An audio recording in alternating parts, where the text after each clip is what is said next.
ఏపీలో పెట్టుబడుల ఆకర్షణ లక్ష్యంగా విశాఖలో ఏర్పాటు చేయబోతున్నటువంటి సదస్సుకి అంతర్జాతీయ సదస్సుకి సింగపూర్ ప్రభుత్వాన్ని ఆహ్వానించారు ఏపీ సీఎం చంద్రబాబు నాయుడు. దీనికోసం ఒక పెద్ద ప్లాన్ని ఆయన రెడీ చేసుకున్నట్టుగా కనిపిస్తుంది. సింగపూర్ పర్యటనలో భాగంగా సింగపూర్ మంత్రితో ఆయన భేటీ అయ్యారు. ఈ భేటీ సందర్భంగా గత ప్రభుత్వ హయాంలో రాజుకున్నటువంటి ఇబ్బందులు, ఎదురైనటువంటి సమస్యలు వీటన్నిటిని పరిష్కరించడమే ధ్యేయంగా తన టూర్లో ఫోకస్ పెట్టుకున్నట్టుగా చంద్రబాబు నాయుడు అనౌన్స్ చేశారు. అలానే గతంలో ఉన్నటువంటి అనుభవాలు అంటే సింగపూర్ను చూసి హైదరాబాద్లో రాత్రిపూట రోడ్లు వీధులు క్లీన్ చేయడం అనేటువంటి ఓడవడం అనేటువంటి ప్రక్రియను మొదలుపెట్టామన్న విషయాన్ని గుర్తు చేస్తూనే ఇప్పుడు సింగపూర్ ఆంధ్రప్రదేశ్ కలిసికట్టుగా గ్రీన్ ఎనర్జీ అలానే మ్యానుఫ్యాక్చరింగ్ ఇండస్ట్రీస్ ముఖ్యంగా లాజిస్టిక్ హబ్స్ పోర్ట్ ఏరియాస్ డెవలప్మెంట్కి సంబంధించినటువంటి వాణిజ్య రంగాల్లో వ్యూహాత్మక భాగస్వామ్యం కావాల్సినటువంటి అవసరం ఉందని చెప్పని చంద్రబాబు నాయుడు సింగపూర్ ప్రభుత్వానికి విజ్ఞప్తి చేశారు. నవంబర్లో ఆంధ్రప్రదేశ్ ప్రభుత్వం ఒక భారీ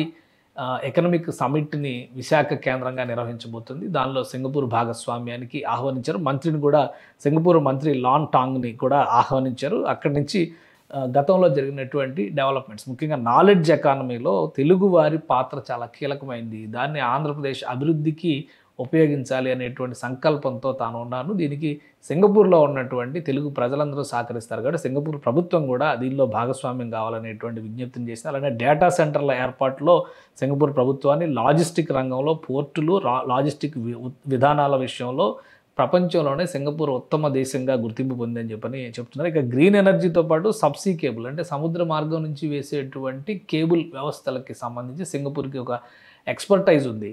దాన్ని ఆంధ్రప్రదేశ్ కోసం ఉపయోగించాలనేటువంటి విజ్ఞప్తిని చంద్రబాబు నాయుడు చేశారు.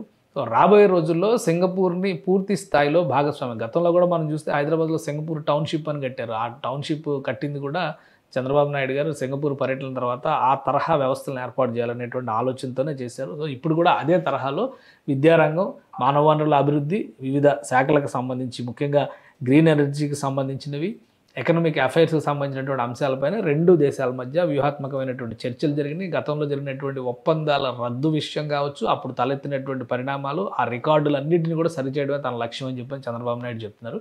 సో ఇక చూడాలి, నవంబర్లో విశాఖలో ఒక బిగ్ బొనాంజా జరగబోతోంది. భారీ ఎత్తున ఒక ఆర్థిక సదస్సుని ఆంధ్రప్రదేశ్ ప్రభుత్వం నిర్వహించబోతుంది. సింగపూర్ నుంచి ప్రభుత్వానికి ఆతిథ్య బృందం వచ్చేటువంటి అవకాశాలు కనిపిస్తున్నాయి. ముఖ్యమంత్రి ఈ పర్యటనని ఖరారు చేసేందుకే సింగపూర్లో పర్యటిస్తున్నట్టుగా ఒక స్పష్టత వచ్చింది.